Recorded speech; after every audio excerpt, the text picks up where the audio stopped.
Ассаламалейкум, құрметті достар. Бүгін Кәусар бұлақ шипажайындамыз. Жалпы көрінісі осындай сыртқа. Мына жерде кішігірім серуендейтін жер. Өзіне жараса.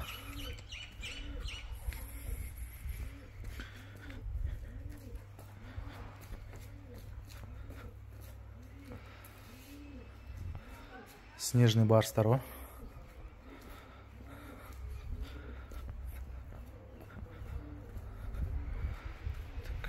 Жалпы көрініс осындай. Мына кішігірім разминка жасауға болады. Таңертең. Тағы бір плюс. Парковка. Парковка өте кең. Машина сыртта тұрмайды. Как положено, жеке парковка бар.